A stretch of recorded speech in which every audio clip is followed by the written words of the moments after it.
This is Hammond. And Jessica. And you're listening to the Friendly Atheist Podcast. Please go to patreon.com/Friendly Atheist Podcast. We have a long list of a gazillion stories for this week because 27 things happened in the past 5 minutes. Yeah, well, as always. I'm on my third caffeinated beverage of the day.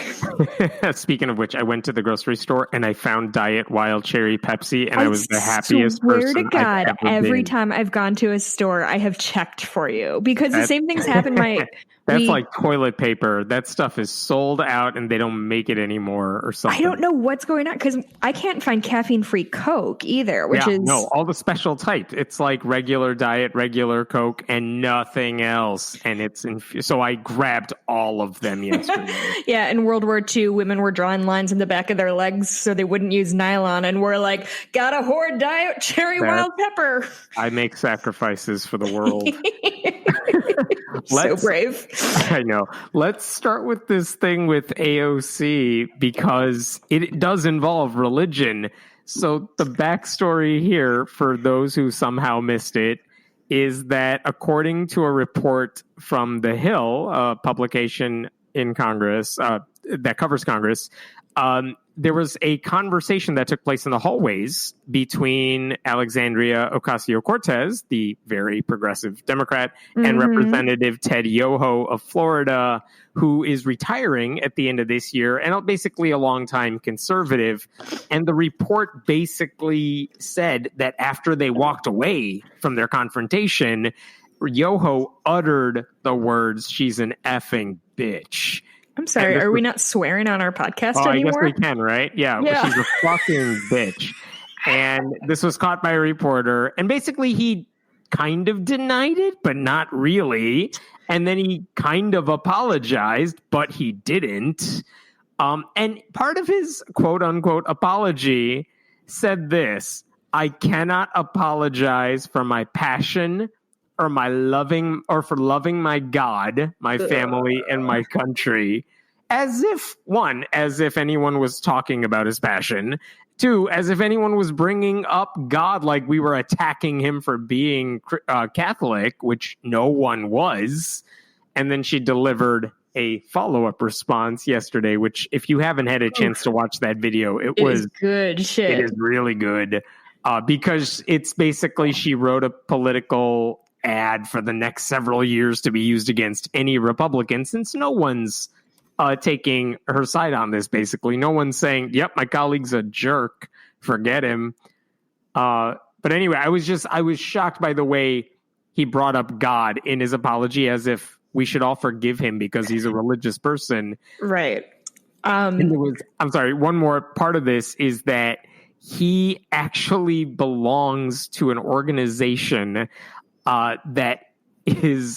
he belongs on the board of a Christian group. It's called Bread for the World.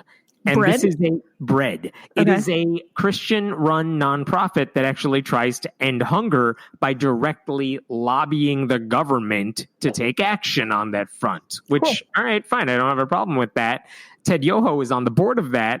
And after this little incident over the past couple of days, Bread for the World released a statement that said, "We're deeply concerned about Representative Yoho's verbal attack and what we and others perceive to be his non-apology." They said they were concerned that his behavior in the past few days does not reflect the values of respect and compassion that Jesus calls on us to exhibit every day. Wow. But before they do anything about it, they've sought an opportunity to speak with him about the incident, which is weird. I don't know what he's going to tell them in person that he already hasn't said, because the apology was public, even if the statement in question was in private and you have to take the reporter's word for it. We all saw the quote-unquote apology, and that was bad. So I don't know what they expect from him. I think there are witnesses in addition to that reporter. I think there are other people around. Yeah. Boy, oh boy, was this a wild news cycle. First of all, I think my parents did not raise me to accept abuse from men is going to be our generation's. I know Jack Kennedy. I worked with Jack Kennedy. You, sir, know Jack Kennedy. Like, honestly, I think that's going to be. Yeah. She had a line in there like, "My father's not alive to thankfully, to watch you abuse me like this. but my mother is, and she saw it, and I'm here to show her. And she said, she saw it. She had to see me being abused on the news. And I was like, yeah. Ooh. Like, I get that she's the boogeyman for the right, but I don't know how you watch that and kind of defend the other guy here, because she didn't say anything that was like too far to the. I don't know how you accuse her of taking this out of context or politicizing it when it's pretty much a mild statement in response, even though it was a really strong one. Like, she seems to have played this perfectly. Whereas, and this guy has nothing to fall back on right now. Right. It will never, I think the hypocrisy of the right will never stop shocking me, which I know is like a woefully naive statement at this point. But just the idea of the shouts of decorum that we always hear from the right, and then like, this is the shit they say, like, fully in public too. Like, don't get it twisted. I have called people a fucking bitch in my day, but A, I'm not a congressional representative, and B, I didn't say it in front of a fucking reporter. Like, there is a. By the way, you know what they were arguing about that raised that? I think they were talking about how AOC brought up the fact about crime in New York City, which she represents. And she was basically saying poverty plays a role in that, because some people are like, well, I don't have any food because of the way the pandemic is being handled. I don't have a job right now. And maybe they resort to like stealing something because they're trying to feed their families. I think that was the conversations he said they were having, the argument he was bringing up, like, how dare you bring that up? I was raised poor too, or something. Yeah. And that resulted in him calling her a bitch. Yeah, I think it's really interesting when the idea of if somebody makes a mistake, it really only matters what color they are, because people make mistakes all the time. Political figures cheat or lie or whatever. And that's all just, humans are flawed. We're all born of sin.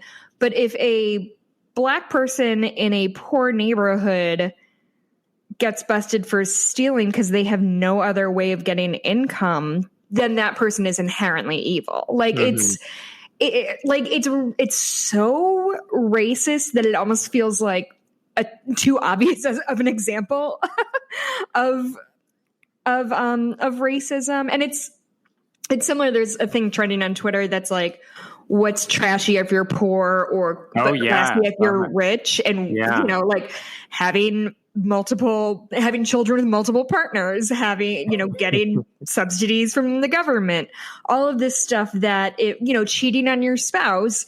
If somebody who's poor does it, they're immoral and wayward and inherently bad. But if a Republican senator cheats on his spouse, well, it's everybody's fault. Everybody makes mistakes. Yeah, exactly.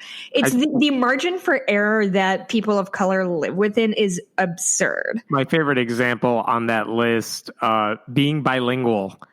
Being bilingual is a good one too. Yeah, such a good one. Not to change just because there's a gazillion things here. Yeah, I wanted to talk about I'm trying to debate whether I want to do a happy story or a bad one, and they're all. Let's do a bad one. I've got a good mat on.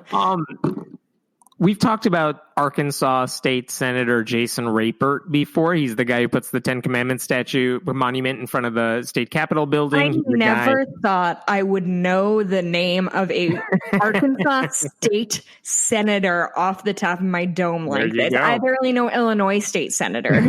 He's running for lieutenant governor in 2022. He's announced this. He'll probably be running alongside Sarah Huckabee Sanders. That's his future. Anyway, ticket is cursed. Yeah. Oh, yeah. Anyway, interesting thing about him is, unlike a lot of other Republicans, he's been relatively good about saying people should wear masks, like for months now. Hasn't said don't do it. Like he said, do it. But this week, Arkansas finally got around to a mask mandate. Took them long enough. But this week, they finally did a statewide mask order. You have to wear it if you're going in a public space. And he opposed that. He's like, how dare the government tell you to wear a mask? You shouldn't have to do that. So that's one thing. Number two is that about 2 weeks ago on Sunday, he was preaching at a church in Missouri, and it was a giant indoor service with no masks. There's video of it. Like, no one's wearing a mask. He's right up there talking. Well, guess what happened to him? Wait, he got COVID? He got COVID. He is currently in the hospital with COVID. Oh, shit. Yeah. Okay, I'm going to be honest. I'm shocked that it was him who got it, because I feel like in these stories, it is somebody with power doing something reckless, and then the quote-unquote little people paying for it. No, it said on Facebook, it said he is in the hospital after being diagnosed with pneumonia and testing positive for COVID-19. He's responding well to treatment, ... He said, we've all been doing our best to wear a mask, social distance, and be careful like everyone else, which is not true. I have the video evidence of him preaching at a church. Yeah. But he said the virus is serious and can attack anyone, regardless of age or general health, blah, blah, blah. Like, I hope he gets better, because I'm not evil, but also, what did he think was going to happen if you go to a church where they don't take precautions? Okay, can I be perfectly honest and say that it is so much worse that he is somebody who's like, yeah, I wore the mask, I social distanced, and I still got it, even though we know that he didn't do those things, because all that's doing is lending major time, right? Yeah. And so all that's doing is lending credence that, well, masks don't work, social distancing doesn't work. So let's just, I don't know, go have a big party at the nearest bar. Like, I think that's so much worse than, like, this guy has been reckless the whole time with his health and others' health, and now he's caught the thing that we told him he was going to catch. Yeah. Like, I think this is worst case scenario. Yeah, well, I mean, he caught it, and I have seen word getting around today of people pointing out the fact that he preached at a service without masks, and that's becoming part of the narrative. So good. He's not being talked about as the guy who defended masks and wore it. He's being written about correctly as the guy who preached at a church that ignored them completely, and he's being reported as the guy who opposed the statewide mask mandate. So he's a Republican. You know what I'm saying? Like, so it's fine. I am curious what happens. Right now, the Ten Commandments lawsuit to take down the monument he put up there, the Christian-only monument, that has been delayed, not because of his hospitalization, but because of COVID in general. So that hasn't been resolved yet. But of course it happened because he went to a church and didn't do the things he was supposed to do. Different story. This one kind of surprised me. It came out of nowhere this morning. There is a group called Democrats for Life, an anti-abortion group. And this morning, a letter from the organization signed by 100 of their activists, anti-abortion activists, they sent a letter to the Democratic National Party, the Democratic National Committee. I'm paraphrasing. They basically said, we know you're going to write your platform in the coming weeks because the convention's going to be happening soon. And we want you to be less pro-abortion. And I'm going to try to be generous to them before I rip them apart. But basically, here's what they said. The Democratic Party wants to get rid of the Hyde Amendment, which says no federal funding for abortion. The Democratic Party says, no, to hell with that rule. It's a bad rule. Let's overturn that. It's been in place for too long. They said, don't do that. So that's one thing. They said, I'm quoting here, we urge you to reject a litmus test on pro-life people of faith seeking office in the Democratic Party. Because did you hear them sneak in pro-life people of faith? Yeah, well, because we can have any bad opinion if it's backed up by faith. Most of the people signing this particular letter are Christians, so I'm not bothered as much by that because they are coming from a place of that, so they're talking about themselves. But basically, they're saying, look, when you appoint, if you get elected, Biden gets elected, and they're thinking about Supreme Court justices, Biden has said, I'm going to make sure they are pro-choice because that's what Republicans are doing. We're going to make sure they hate abortion. They're not even going to be considered if they're not against abortion. And so Biden is saying, fine, then we're going to make sure they're pro-choice before we even consider them. And they're saying, don't do that. Don't have that litmus test. So that's another thing they were saying. And you know what? They can say whatever they want. Yes. Just as I can say, fuck, clean off with that. Right. And among the many, many problems, besides just their stance, which obviously we disagree with, but their letter repeatedly quotes the Bible to open up with, as if anyone cares or as if that should be the basis for public policy. It compares abortion to slavery. No. It references North Korea. No. And by the way, it even says many of the signers are not even Democrats. They say that. Like, many of us are Democrats. Well, that's not making the point you think you're making, right? bud. Like, you're the last people we should listen to. But even strategically, here, if in the best case scenario from their perspective, they're saying, look, you need our votes. This is probably going to be a close election.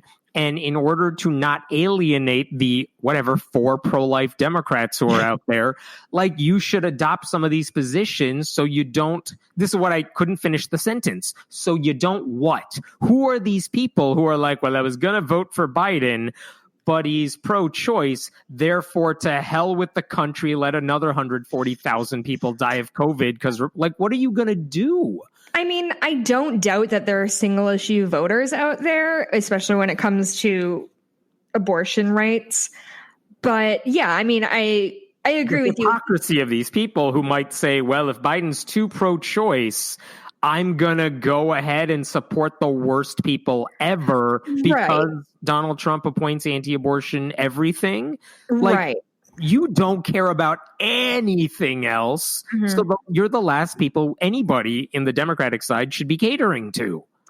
Yeah, I mean, I think that this has sort of laid bare the true hypocrisy of the pro-life movement, no matter what side of the aisle they're on, because we are the other thing I've seen around is like, y'all went from all lives matter to no lives matter really quick. Like they tout against Republicans, right? Against Republicans, they tout this very loving, we love babies, I guess, or we're so pro-life. We believe in the sanctity of life. We believe life is precious.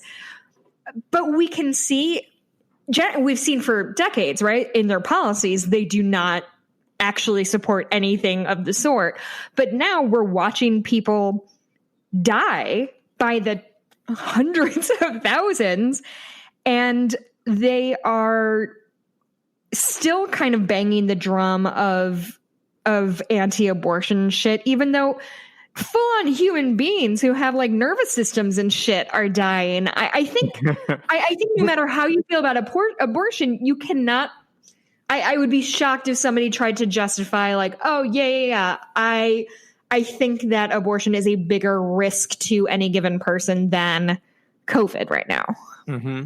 I mean, if they cared about preserving life, they could very easily say, we wish you would do this, but we also understand that the Democratic Party, in protecting abortion rights, which we disagree with, it also means providing affordable health care to people and free and accessible contraception and childhood education and a path out of poverty.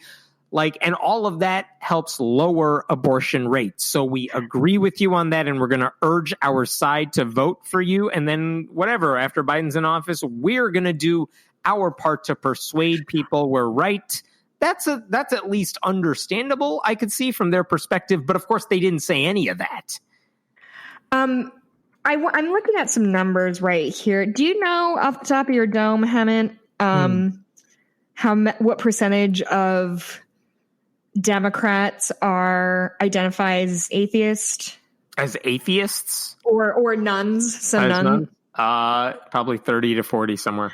Okay, that's what I thought. I'm looking at a Pew Center story from this past June. And so you said 30%. So roughly are nuns.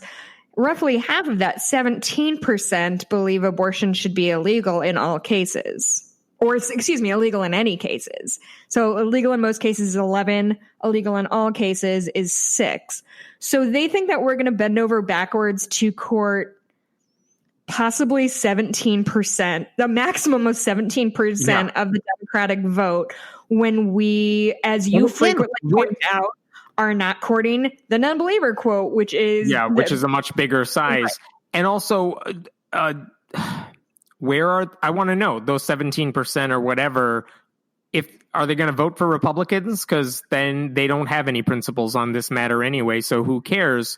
But also, like, what I don't get about this letter is they think that being pro-choice is the extremist position. And that to me makes no sense. This is an actual line from their letter. We urge you to end the explicit support in your platform. This is to the DNC, not Biden. To end the explicit support in your platform for abortion extremism, such as... Give it a second. What do you think their example is of abortion extremism? Abortion on demand is what they like to say. Taxpayer-funded abortion. That's it. That's it.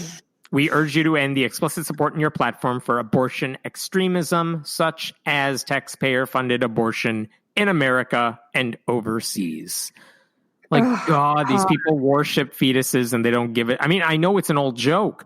They like the George Carlin joke is if you're preborn, you're fine. If you're preschool, you're fucked. Right. That's the joke about the pro-life hypocrisy. But that's exactly what they're saying here. Like if the alternative for these people is, all right, well, kids in cages, who cares? Right. Suing to overturn the Affordable Care Act, who cares? The pandemic ignorance, who cares? If none of that is enough for you to vote for Joe Biden, you're the problem, not the rest of them. And again, the problem with Joe Biden is not that he's like not anti-abortion enough. It's that he's way too moderate. He needs to go way to the left. And by the way, imagine this, if he actually did moderate his stance on abortion, or the DNC did that, you're going to alienate way more progressives who you need in the base to vote. Yes. Because I'm way more worried about the Bernie type people not voting than I am sensible moderates who are like, all right, I don't love this. Yeah. And I'm looking at these numbers again, that a max of 17% think that abortion should be legal in some or all cases. So that's like the most votes they could lose if they don't change their stance. But how many of those 17% of people are saying it's a deal breaker? Yeah. And what's the trade-off? Why would you want to court that person at the risk of losing so many women who marched in the Women's March and all the people who would be like, well, if you're not even going to take a stand for the most fundamental rights of women's health care or anything like that, why bother? I'll stay at home. Like, that's what you risk. What fundamental rights are you willing to gamble with? Mm-hmm. Like, what? Just out of curiosity, like, what would they be comfortable gambling with? Like, if I said I don't believe in getting tumors removed because they grow in multiple lives matter, but like, would anybody else be okay if somebody decides that something is not okay? They don't get to dictate it. A small minority does not get to dictate it to the rest of us. And if anybody caves on that, I would be deeply not that the Democratic Party doesn't disappoint me daily, but like that's they disappoint because they don't go hard enough to the left, and that's the battle right now. It's how far, like, Joe Biden is the most moderate candidate you could have chosen, but whatever, that's the only realistic option anybody has right now, so be it, and then push him in your direction. I think it is worth reminding people that in comparison to 2016 or 2012 or 2008, Joe Biden is real far left in comparison. Like, it is the most progressive platform we've ever seen. Is it enough for me? Not even fucking close, but at least we're trending in the right direction. And to move him more to the right, like, that is, of all the GOP policies the Democrats should adopt, of which I'm hard pressed to think of any, this is not one of the priorities. No. This is not, like, we don't need more Brett Kavanaughs and Clarence Thomases on the Supreme Court. You want more Ruth Bader Ginsburg. Certainly if you're a Democrat trying to win over votes, it's like, we want to replace her with another her. Yeah, and also this files under the subhead of, like, read the fucking room, guys. Like, we're trying to defeat literal fascists. Could we, like, fucking chill with your bullshit healthcare? Like, this isn't the time. The stakes are too fucking high right now. It's not even healthcare for them. It's just, nope, force them to give birth. That's what we want. We're Democrats. Like, who are you? You're not even Democrats. No. And like, I hate to, no true Scotsman people, but like, sorry, if you are not pro-choice, then you are not on my team. How much do you have to hate everyone and everything to be a single issue voter in this particular election? I am. Like, how many people have to suffer because you want fetuses to survive? I mean, every day I'm shocked by the pettiness and depravity of the American public. Every fucking day. I had a friend text me today and she's like, I need you to talk me off a ledge. Donald Trump's not going to win, is he? And I have to like tell her, I wish I could. I can't. Democrats will find a way to blow all of their leads right now. And Trump, I mean, if nothing else, it will be a way closer election than you think. But there's reason for optimism. So I hope I talked her off a ledge. But I'm saying, like, there's so many more things the Democrats should be doing to make sure this is a good, comfortable, strategic, like, keep their leads heading into November and all that. But it's hard because Democrats will screw it up because they will do stupid things like listen to this letter or something. Yeah, like you're saying. But I should say, Biden, no one's responded. Democrats haven't responded. The party, Biden hasn't responded. And I doubt anyone will. And I can't imagine anyone would take this letter seriously. I hope not. So I don't mind in the sense that, all right, any group has the right to send whatever letter they want. Doesn't mean they deserve a response or that anyone should take it seriously. But I would be disappointed and somewhat surprised if anyone in power did. Because, again, of all the advice they're probably getting from every person ever, this is not advice you need to listen to. Yeah, and honestly, even outside the Democratic Party, making abortion illegal is not a terribly popular policy anyway. So there's no reason that this is the war they should be. I mean, whatever. Like, stand for whatever you stand for. Even if it's fucking dumb. Make this election about abortion when the world's on fire, like, calm down. Get Joe Biden elected, then by all means, you know what? Go crazy and try to persuade him to do your bidding. But we're not there yet. So, go away right now and try helping instead of hurting. We do not want to be dancing in the 10-yard line on this thing, right? Sports metaphors. Hey, Hammond, I have another story about sports. Oh, what do you got? So have you been following baseball this year? Well, it started yesterday. I'm with you there. Yeah, so they're playing in empty stadiums, which is wild. Yes. Very eerie. But they're still doing something like the traditional pomp and circumstance. So one of them is traditionally somebody is brought in to do the ceremonial first pitch. Mm-hmm. And the Yankees and the Nationals, I think, were playing their opening game, and they invited Fauci to throw the first pitch. And listen, Fauci is doing a lot of good work. He is really trying to keep this country safe. I truly believe that. But boy, oh boy, he should have skipped class once and learned to throw a baseball, because it was rough fucking stuff. I saw the video of that throw, and it was a horrible throw, and that made me feel really good, because it means he's spending no time throwing a baseball and all of his time somewhere in a lab, or doing work on this. Like, I'd be frightened if suddenly he knew how to throw a fastball or something. According to Mikey, Angel Hernandez called it a strike. So, the umpire, nice. There you go. Oh, he's also a notoriously bad ump. Mikey is telling. This is all coming in on my producer's end. But also, I wanted. I heard a lot of jokes like, "Oh, nope. Fauci just wants to make sure no one catches anything." But yeah. Oh, they're all such good jokes. Like, he takes no contact very seriously. Yeah.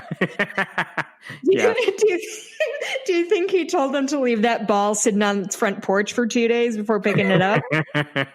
Lots of good jokes. Good. That's the only good thing that came from that game yesterday. Well, I would argue something. I just moved away from my mic. How do you podcast? I would argue that another interesting and good thing came up in that the Yankees and Nationals and Dr. Fauci actually all knelt before the opening game in support for Black Lives Matter. Suddenly it's not controversial for normal people. Yeah. I think Trump said something about how, like, you ruined the game for me. And I'm like you ever fucking watch a game of baseball in your entire fucking life? Trump is throwing out the first pitch for the Yankees game, which seems like a problem. Like, oh no, they're all going to boo, except there's no one in the stadium. So he can pitch to an audience of nobody. Okay, first of all, this is the first time I'm hearing it. Mm-hmm. Because I think they invited him to throw out the pitch at a Nationals game a couple years ago, and they booed the hell out of him, and that was a story for like a minute. I remember that happening very fondly. Now there's no one in the audience, so he's like, yeah, I'll do it now. I don't know why the Yankees invited him. Well, last year he was at the World Series. He didn't throw out a pitch. Oh, but yeah. He was just straight up booed when they showed him, which is great. And that he ruined everything. But anyway, they all knelt in a show of this is what I was going to say. Isn't it? It's so embarrassing that the only time Trump will go out and throw a ball in front of people is when there's no humans around to boo him. It's so Emperor has no clothes. I can't stand it. I cannot wait to see. He has to be in front of his base and nobody else. I feel like this video of Trump throwing a baseball is going to warm the cockles of my cold, petty heart. I understand it's very ableist to make fun of somebody's ability to throw a ball or whatever. But boy, oh boy, he can't be worse than Fauci right now. Yeah, I can't. He's going to do the thing that, do you remember the mayor of DC did a couple times, and he took 3 steps before the ball? It's genuinely the most embarrassing thing I've ever seen. Here's the thing that I don't like. He's gonna whatever he does with the ball, but then he's gonna say if it doesn't go well, he's gonna blame somebody for a stupid ceremonial ritual. Oh, for sure. He's going to fucking somehow be a thing and be like, I don't know, gravity was heavier on the pitcher's mound today. Yes. Are we going to talk about Trump's cognitive test or not? Because you made me watch the video and I regret it. I did make you watch a video. I don't have anything that's a test you take if they think you have dementia. That's not something you brag about. It's a simple test. I think I heard it compared to I can walk a straight line because they thought I was driving drunk, but I walked a straight line. So, you don't have to brag about that. The problem is they wanted you to take that test, not that you passed it. That's not a cause for celebration. You're just supposed to pass it. Sarah Cooper, who's been doing the Trump how-tos with lip syncing his voice. Yeah, this one was particularly good about person, woman, man, camera, TV.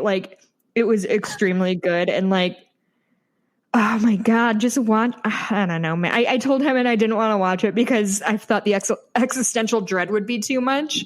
But Evan insisted that I'm part of the cultural conversation or some shit. And I hated it. You must know what everyone's talking about. This happened last week and we didn't get to talk about it, so I had to bring it up.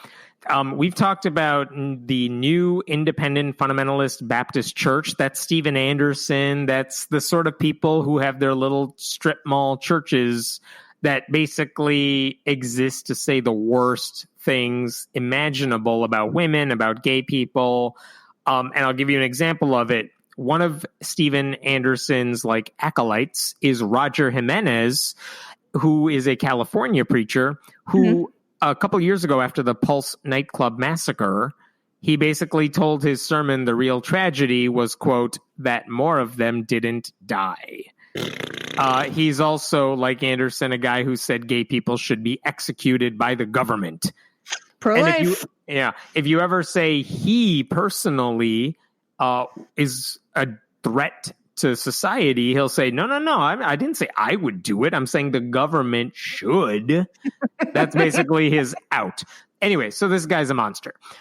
Last week, he introduced a brand new dating website. He's launching a dating website. It's called New IFB, Independent Fundamentalist Baptist, newifbsingles.com. Basically a website, dude. Oh yeah. It's a place for bigots to meet other bigots because Christian mingle is for heretics. But here's the most telling part of that website. It says, I want to make sure I get this question right. Let's see if I can do this. They have a question because they want to know some basic things about you, because people are going to try to troll the website. But he says, tell us what church you belong to, because we're going to verify it with your preacher to make sure you attend regular. Okay, fine, whatever. But they don't ask you a lot of questions about yourself. They ask you to tell us your salvation testimony. How did you get saved by Jesus? And then here's a question. If you are male, do you have a job? And your options are yes, no, I am a female. This question does not apply to me. Followed by the lie there. Next question. If you answered yes to having a job, are you currently able to support a family? Yes, no, I am a female. This question does not apply to me. They are very, very clear that women should be homemakers and don't you dare have a side job or a job. And men, if you have a job where you can't support a family of 97, what are you doing? Go find a job. Okay. I know sometimes I focus on the wrong thing. This is definitely one of those times. But all I can think about is how deeply unscalable this app is of every person that joins, you're going to fucking call their preacher and be like, did Johnny come to church last week? They are expecting a dating app of 4 human people, and it's all going to be there's no critical mass, which makes it an impossible place to meet other people. And I also thought they were very much, I know they're not the Westboro Baptist Church, but I very much thought these were the sort of people that you kind of know all the people in your bubble, because there's only a handful of the crazy, everyone should be put to death sort of people. I'm surprised. I know there are many churches spread out around the country, but I kind of got the impression if there was a young single person, you kind of knew each other already. You don't need the site for that. In a small town. Yeah, exactly. That's not where you meet people. Anyway. Oh my God. And I don't that site exists. I kind of adore very niche dating sites. But this might be a little niche bordering on incestuous is my concern here. Yeah. Sidebar, funny story. I ran in years ago, maybe 5 years ago, I ran into a buddy of mine who I went to high school with. And he was on a date with a guy he'd met on, I think, Tinder, and then we were talking about online dating. He's like, the best dates I've ever had have been at farmersonly.com, and this guy lived in fucking Lake in Chicago, and it's well done.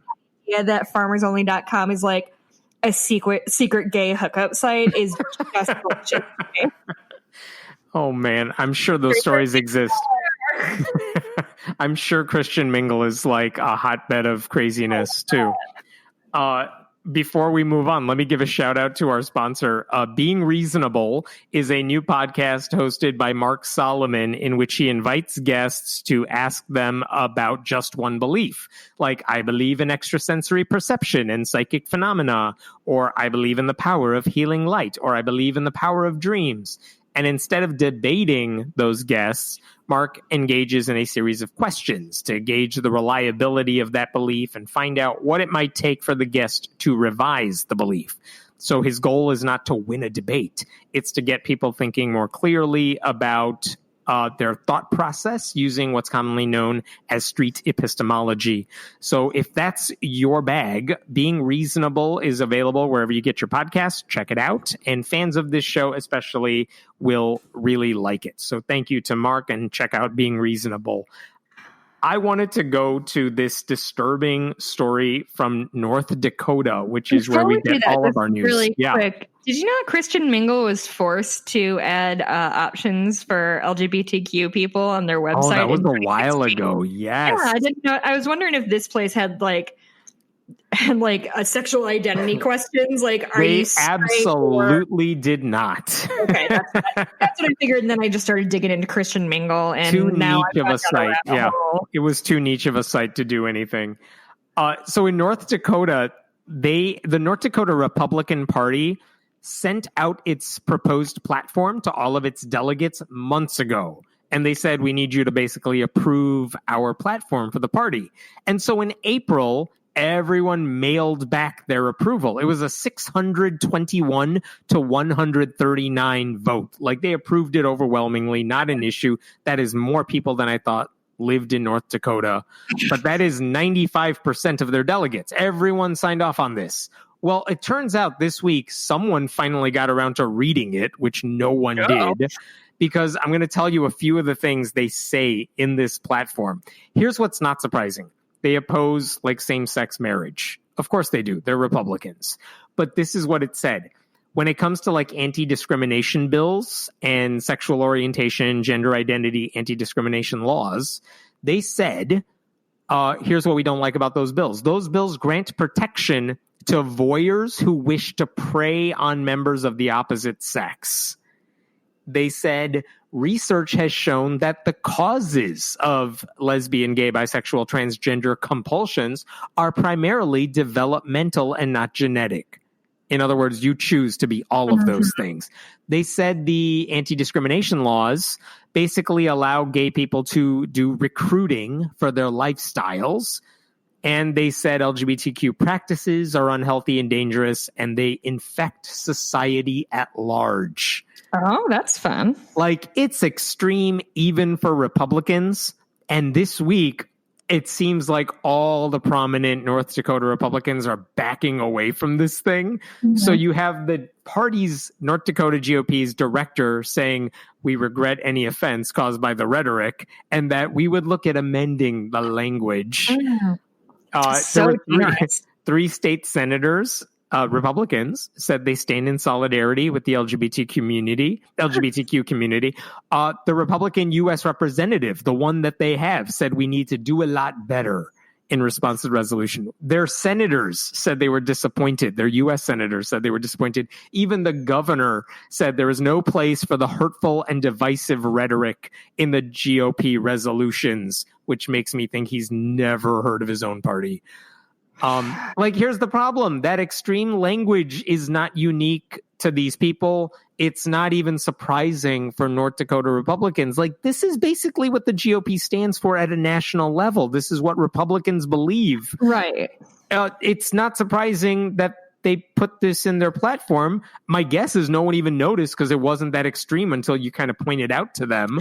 They're just it sounds pretty right. Do you think it's a case of they're saying the quiet part out loud? We always knew that this was part of what we believe in, but we don't write it down because people can accuse us of being horrible bigots. Yeah, that's exactly what it is. They wrote it down, and I don't even think any of these Republicans realized they were doing that. They're just yep, standard Republican fare right here. So they signed their names to it.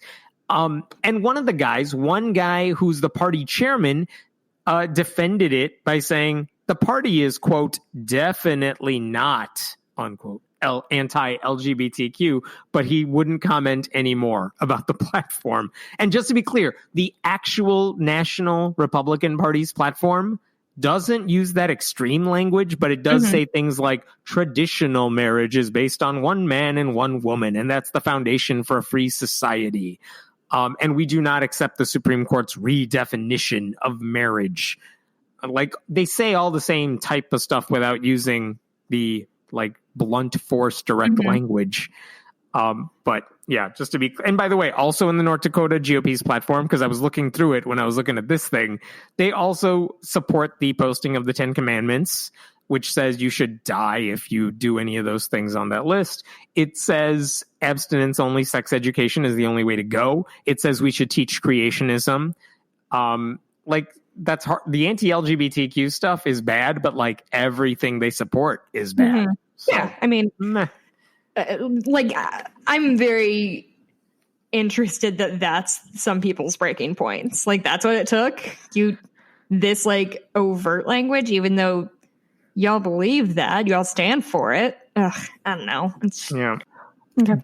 National GOP ended up doing something very similar then. So this is from the Department of Housing and Urban Development, which is Ben Carson is running that one. But basically, they want to make sure trans people can't get into homeless shelters right now because this is the Republican priority here. But they issued a set of guidelines to federally funded homeless shelters. And they basically say this. You need to basically say no to trans people who come through your doors. Mm-hmm. But they were also very clear about like, well, how do you know someone transgender is coming through your door? Because like, if they don't tell you, how would you know? So they put out a list of ways you could tell someone is trans by looking at them. And I'm directly quoting. This is so fucked. Yeah, this is directly from their guidance. Factors such as height, the presence, but not the absence, of facial hair, the presence of an Adam's apple, and other physical characteristics which, when considered together, are indicative of a person's biological sex. Basically saying, if you want to know someone's trans, just look at them. You'll figure it out. Which, besides the bigotry inherent in that, it also allows them to say, man, you look a little masculine, even if you're a cisgender woman. Oh, yeah. So we're just going to assume you're trans and then kick you out, too. Like, not everyone falls into these traditional stereotypes that they seem to think everyone falls into. It's the same. Again, we can mock North Dakota all we want, but this is the GOP at a national level. This is what the government's doing. Right. I don't know, man. I feel like I run out of things to say about the right's attack and even some people on the left's attack of trans people and their validity, because it's just sort of the same bullshit over and over of, well, trans women are women, A, B, it's literally none of your business how a person was born. Like, I don't know, man. Like, what else am I supposed to? What else are we supposed to say to these people? How on earth could anyone vote for this party anywhere on any ballot for any level? I don't know. And I'm going back to the pro-life Democrats here. Like, how much do you have to hate other people to say to Democrats, you know, this is important enough that you need to change everything you're doing because what? Otherwise, you're going to vote for this bigotry? Like, I don't understand that. Yeah. I expect the Republicans to be awful and evil and cruel. But for anyone at this point, this is what you're defending. This is what I don't get about the handful of atheists, and they're out there who say, yep, I'm a proud Republican, I'm a conservative. This is what you're supporting. It's just bigotry and hate. Like, I'm not saying atheism is tied to one party, but I am saying, like, if you care, you don't care about any of this stuff if you're voting for this party. Well, and it's under the guise of protecting people when it is directly attacking the most vulnerable among us. Mm-hmm. Like, this is literally targeting trans homeless women. Like, straight who needs more help than that right now? White dudes don't need protection from accidentally misgendering somebody in their head for a second. Like, get the fuck over it. Like, get over yourself. Like, that's the thing, is get over your fucking self. What you think of how somebody is, or how they present themselves, or how they identify, could not have anything less to do with you. Yeah. And the idea that we're worried about what trans women in women's bathrooms with kids, that is a nonsense thing. It's a thing that's literally never happened. But, like, white dudes are out here killing people, kidnapping women right and fucking left, and nobody's like, maybe we should just ban men. That's a platform I'm running on. Ban white men. You have my vote. Yeah. But Mike, you'll understand. Yes. This is here. I'll give you a fun one for a minute. There's a Texas state representative, Jonathan Stickland, who came to my attention for the first time a year ago because he yelled at a a doctor who was testifying in the Texas legislature, and Stickland, a Republican, said vaccines were sorcery. Not making that up. That's his position. He's an elected official. Anyway, here's what he said on Twitter today. I'm going to quote this exactly. And I just want to keep in mind, this is what he's doing while Texas is among the states most ravished by COVID right now. This is what he's focusing on. If aliens are real, salvation, if aliens are real, salvation through Jesus Christ is the only way they enter heaven. That's it. That's what this guy's up to. Are fully delusional. Like, first of all, if aliens are real, there are bigger things going on than whether they're going to get into heaven. If aliens are real, maybe we're not special, and all the stuff about God put us here, God created us on this planet, none of that is real, because he has a secret family in the galaxy no one knew about. Of colonizers going into like Asia or Africa and being like, hey, we just introduced this concept of organized religion on you. By the way, if you don't do this thing, you're going to burn in hellfire. Mm-hmm. And that is a wild enough thing, because like, what the fuck does somebody in Africa give a fuck about your dumb belief? Right. But imagine being an alien and landing on an entire new planet, and you get there and the people are like, oh, you need to pledge your support to this thing that we can't prove exists. Nobody has ever seen who's living now. In all really weird arbitrary rules, even in the best of circumstances. Otherwise, this bad thing is going to, like, you pack the fuck up and go. Right. You would put a big X over Earth, like nothing smart happened there. In any dream that involves aliens coming to visit, I don't think I've ever encountered them, and like, what would you say to the aliens if they came here? My first thought would never be, how do I convert them to my religion? Like, how selfish and cocky do you have to be to think this is what they need to hear from me? I mean, ostensibly, if aliens have made it to Earth, that means they have either are so long lived that they've been able to travel light years. Yeah, they're way more advanced than our species. Yeah, or they've developed light speed travel. And I feel like either of those things are going to be a more useful conversation to have than right. Have you seen this bearded white guy, Jake? He wasn't really white, but here I have a really cool and not boring book for you to read before you talk about it. Yeah, here's a book. Why don't you read this and then come talk to me? I want this guy to lose an election, except he's not running for re-election. And that's probably because in 2018, he won by like a hair, even after some comfortable victories. Oh, he's not. Okay, I see what you mean. He's not running because I think he knows he's going to lose. And so he's like, I'm going to step down because I want to, quote, dedicate more time to my family, my church, and my business. I cannot stop thinking about this thing of like aliens. Like, ostensibly, they learned English, and then we're going to hand them the Bible, and they're like, this isn't really English. We're like, no, it's not. And we usually don't pronounce random words when we're typing either. And you may want to skip the weird parts, Yeah, skip the second Genesis, because that one we haven't been able to sort of mesh with the first. We like the Eve one. We don't like the Lilith one.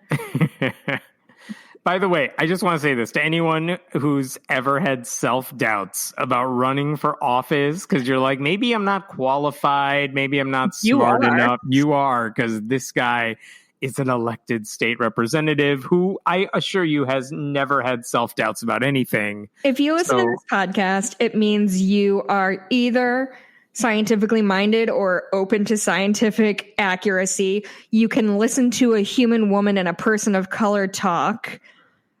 I think those are the only two qualifications I'm looking for at this point, because apparently that is the bar that we still have to clear on the national level. Yeah, right. Like, if you can listen to me talk and not actively scream at me, then like you're better off than Yo-Yo Ma or whatever the senator was who called AOC a bitch. Yoho.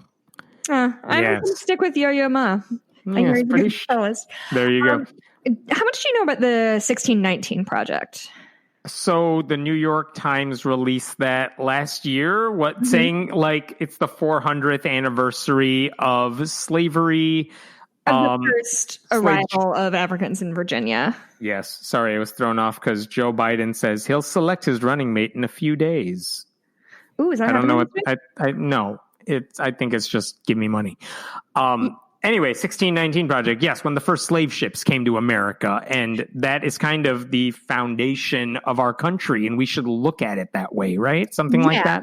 Yeah, it's basically a re-examining of the first, I don't know, 200-300 years of our country's existence, which was built primarily on the unpaid labor of Black enslaved people. And for people who I read it when it came out, and one of the things you take away from that is I've heard some criticism like, well, you're putting too much slavery into the American Revolution, like that wasn't the ultimate proximate cause of it or whatever. Mm-hmm. But when I read it, what I took away from it is this is baked into our country, slavery itself. You can't talk about how our country was founded, how it was built, how it became prosperous without really taking into account the effect that slavery had on it.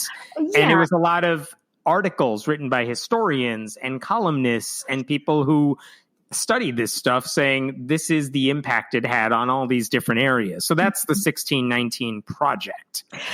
And I think it's interesting that one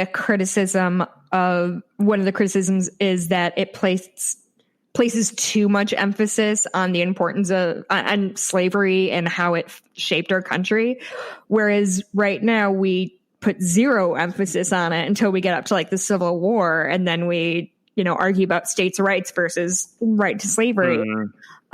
So just shining a light on it, period, is so important. The project creator is Nicole Hannah Jones. She won the 2020 Pulitzer for this. It's a really, really cool project. And there are pushes to include it in some high school curricula. Yeah, that's it. I don't know Latin plural. And our good friend Tom Cotton from Arkansas put a bill out recently to cut off federal funding to public schools that teach the 1619 Project. So a Republican says, let's make sure schools suffer more if they try to educate their kids with something we're not already teaching them enough about. Yeah, and also if the GOP is going to put somebody in charge of diminishing the importance of slavery, maybe not a white guy from Arkansas named Tom fucking Cotton, like who said we should send the military in to stop these protests, and then they friggin' did that. Yeah. So he called. Oh my god! I genuinely, nothing makes me more angry than how the GOP titles things. Because they sure called it Saving American History Act of 2020. Like, Jesus fucking Christ. People who think David Barton is a good historian are the ones who think they're saving history. There you go. I was looking, because I saw some historians were criticizing it, and I was just like Control F trying to find David Barton's name, because that's got his. Yeah, I'm surprised. Seriously. And Cook said the New York Times 1619 Project is a racially divisive, revisionist account of history that denies the noble principles of freedom and equality on which our nation was founded, which LOL at like every fucking word. If history is badly written, then it needs to be revised, which is what this does. Call me an idiot for studying literature, but at least I can read a sentence like all men are created equal and do the tiniest bit of thinking and contextualizing, because they were literally talking about men. They were talking about white men. They were talking about white land owning men. Like that sentence does not carry the weight that they think it does. And that's like, it's okay to admit that our founding fathers were flawed or had had terrible points of view. Like, I think, like, there's just something going on today on Twitter. You were having a conversation today on Twitter, I saw, about like, oh, if Christopher Hitchens was alive today. Yeah, David Brooks of the New York Times said Christopher Hitchens was a contrarian. He said a lot of unpopular things, and he would have been canceled, is basically what David Brooks was saying, which is a stupid thing. Hitchens was a good writer, so he wouldn't have had a problem keeping his job. And also, whatever, if he said stupid things, let him be criticized for it. Like, yeah. I think people's understanding of how most of us do not treat human beings like they're black and white. Like, saying like good and evil or this guy's bad, so whatever, is a pointless way to look at your life. Like, if George Washington were alive today, he'd be canceled because he owned other human beings. Mm-hmm. But he also did important things to found our country in whatever way. Like, you cannot say somebody is purely good or purely evil, especially in comparison with like if so-and-so are alive today. Because, man, I read shit that I wrote, God, when I was writing for you in 2012, and I don't necessarily agree with everything I said then. Like, right. We as humans, as individuals, and as a society evolve to, you know, pick up new world understandings and adding it to our own and being better people. 5 years ago, 10 years ago, I did not have an understanding of trans rights, but I wouldn't say, well, Jessica in 2010 said something ignorant about trans people. I have spent the last 10 years learning more and adjusting my worldview. Like, it's just so unfair to say that somebody's opinion then should be dismissed. It's just bullshit, I think. But I think it's very, very fascinating that these, I guess I don't understand Republicans who have to think that America is the best and America is perfect. Otherwise, you hate America. Like, you can like or love or respect something and still want to see the in all of their flaws. Like, they live in a very black and white world. Everything there's no room for nuance in a lot of the conservative positions, period. So the idea that a writer has to be either fully accepted without criticism or only criticism they find valid, or ignored or something. Like, no, you can just say, like Hitchens, for example. No, he said a lot of stupid shit. He said the Iraq War was a good idea. He said women can't be funny. Like, you can criticize him. He didn't say everything good. Yeah. It's fine. Go criticize him. We've had this conversation with fucking about Dawkins. Oh, like, my God, yeah. He has said some, like, terrible shit, but he also wrote some books that, like, changed people's lives. So you get, it's just like, okay, the whole cancel culture argument on that front is just absurd, because it seems like they can't handle criticism when it's like loud and vocal, and they basically are right about the criticism. Well, also this sort of weird thing about like using cancel culture as a boogeyman is similarly confusing, because like, that's the flip side of that is what people should never have consequences for what they do or say. Like, Louis C.K. got canceled because he full on sexually assaulted people. Like, at what point are we okay with that? And like, allow people to grow or change and admit they're wrong. But like, if you have the J.K. Rowlings of the world who keep doubling down on their terrible beliefs, like, yeah, fuck it, I'm not going to contribute to her anymore. And you can't. Society didn't tell me what to do. I read what this woman said about trans people and decided, like, no, I don't like that, and I don't want to be part of it. I don't know. Anyway, the point is the fact that they're so, like, these people are. It is worth pointing out that Tom Cotton is one of the people who has defended that whole idea of, yes, cancel culture is horrible, horrible. And yet his whole thing that you're talking about with the 1619 Project is what? New ideas that I don't agree with, I don't like? Nope, get rid of it. Otherwise, we're going to hold a threat over all the public schools. Like, that's cancel culture. Me not liking your articles is not cancel culture. Yeah, and I guess, like, you know, if you love something the way these Republican senators have a fucking boner for the United States, if you love something that much, you should be able to accept criticism even and modify your, like, I love my husband, but if somebody said, like, he is a bad cook, I'd be like, oh yeah, he sure fucking is. That doesn't mean I love him less. It just means that is part of who he is and who I accept as a person.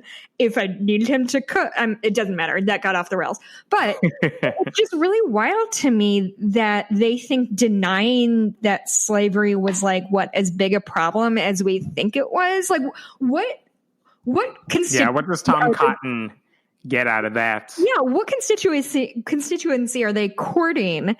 I can tell you, Tom Cotton is courting the 2024 Republican voters. Like, that's his shtick. Do you think is he? Oh yeah, 100%. Yeah. He wants to be president. Like, I don't think that's a surprise. He looks like a racist ghost. So Republican. Yeah. Like, he's courting that base already. He wants the Trump voters, and he wants to say it in nicer words than Trump does. Yeah, like, I just a denial of history is just completely wild to me. Like, maybe it's because I was a lit major, and when you're reading primarily old dead white dudes, guess what? They had problematic shit to say. But you have to incorporate that with what they wrote. Like, it's just, everything has context. Everything needs to be, I don't know. I just am confused. I think that's all it is. I'm confused why I say, hey, slavery, our country was built with slaves and by slaves. Maybe we should talk about that. And someone say, no. Like, what? Yeah. What's he afraid kids are going to learn? Oh no, slavery was bad. Can't learn that. That's even something that they push back against. Like, remember when those textbooks came out and somebody called them, like, African workers? And it's like, no. Yeah, don't whitewash the horror of the whole system. Yeah, I just don't understand it. That's the thing with Trump too. They can't admit he did anything wrong. That, like, it's almost like it's exactly like a cult, but, like, there's just this through line of a lack of nuanced thinking by people on the right that you can't say, I love this country. I truly believe it's the greatest country in the world. However, we've had a problematic past. However, the FBI wrote MLK a letter telling him to kill himself. Like, you have to be able to hold these two things together. Otherwise, the slightest crack in the facade is going to send the whole thing crumbling down. That's what's going on with Trump. They can't admit a single thing he does or says is wrong because it's a house of cards. And as soon as they do that, they have to admit that he's not perfect. And if he's not perfect, then holy shit, he's putting kids in cages and talking about person, woman, man, TV, camera. Like, I don't know. I don't know, man. Like, I guess my moral is knowledge is. Don't worry, you'll have 4 more years to work this out when he wins again. Fuck you. I have one last story for you. This is a fun one. The Satanic Temple has launched a scholarship program, which in and of itself is not news. Every organization does something like this. But I did enjoy the specifics of the Devil's Advocate scholarship. Oh, no. For a couple of reasons. One is it doesn't have to be used at a college. They said any educational pursuit will do if you win. Use it for whatever you want. They also said you can always write an essay that shows how your values are consistent with theirs. That's an option. They also said you could do a work of art or a film or whatever the hell you want. Like, They don't care. But then they said another option, if you want to apply for the scholarship, I'm going to quote this. Please discuss and describe in detail any one of the teachers who crushed your spirit, undermined your self-confidence, and made you hate every minute you were forced to be in school. Whoa.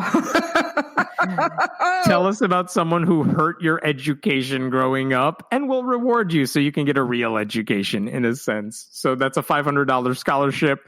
Wow. It's at the Satanic Temple's website, and you have until August 31st to apply. I don't think there's an age on that one, but theoretically you are in high school or college or something. But I was amused. Do you have an example of somebody who ruined education for you? I got really lucky. I had some I didn't love, like some history teachers that I'm like, I'm very bored in this class. But by and large, I got lucky. I had a lot of really awesome ones. Yeah. But I only got sent to the principal by one 7th grade English teacher who did not care for my whole brand, which was similar to what I have now. But I got sent in high school. I got sent to the principal's office one time, or I had to have a meeting with him because I was an editor for the school paper, and I wrote an article about how our push to get kids to take more AP tests had led to more failures, which was accurate. And I think I said it led to mixed results because, yes, more kids took and passed AP tests, but we also had a hell of a lot more failures. And he was very angry that I suggested it was mixed. And like, I had to have the sponsor for the newspaper come with me to the principal's office to defend me. Good times. That was. I wish I had something that dope. Mine was just like I was sassing the teacher. I will tell you, my highlight of working for the school paper is I had to write articles about clubs at the school.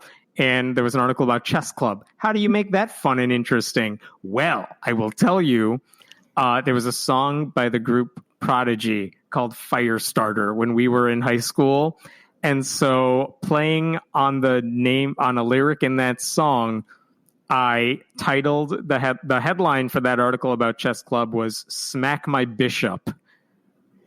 And the sponsor for the paper said, you can't use that. And I said, why? It's funny. And he said, eventually I got this out of him. He's like, he thought it was slang for masturbation.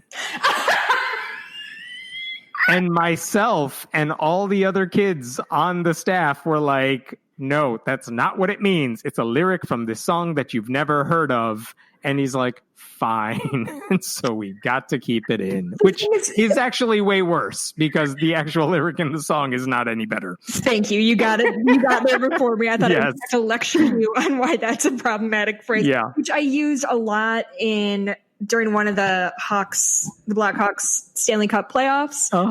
The opposing goalie for somebody was Bishop, and we always did like smack my Bishop, and like that's one of the things that I write that I'm like, ooh, this is cringy. I have a weird little personal story for you that this weekend, if anyone is listening on Sunday, I will be a guest host on the Atheist Experience with Dillahunty. Lucky. So, yay, stay tuned. Tune in for that if you're interested. It's a one-time thing. I'm just popping in. That's exciting. Yeah. Otherwise, where do we find you? Wait, I'm going to read leave us a 5-star review.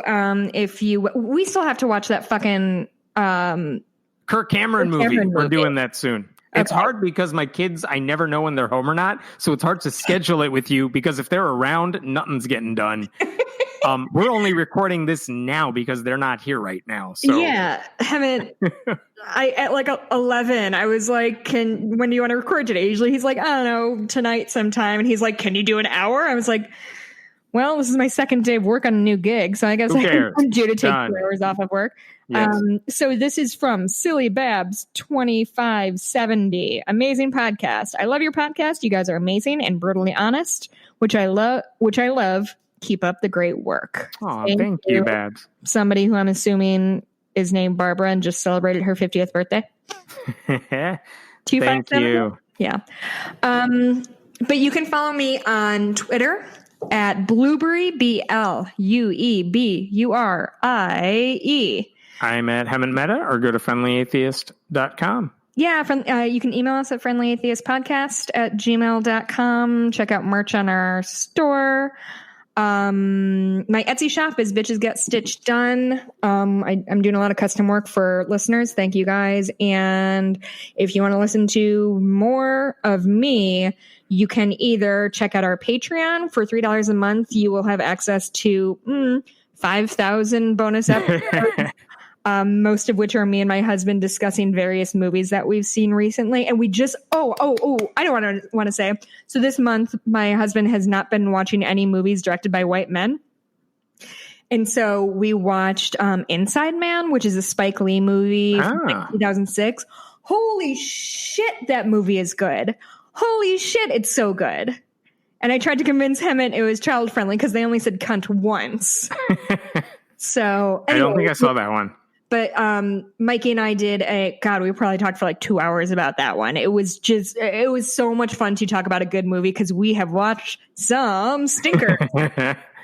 So yeah, you can get that there. And also my husband and I have launched a couple months ago, I guess now, Cooper Duper, a Twin Peaks podcast for regular people, where we rewatching the show Twin Peaks and discussing each episode.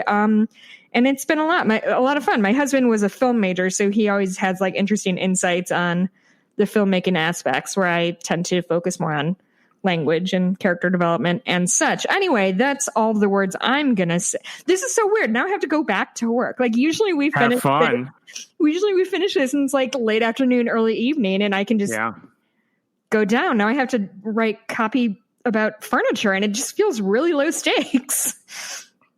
I'm saying add in code words. No one will ever know. All right. We'll talk to you next week. Bye.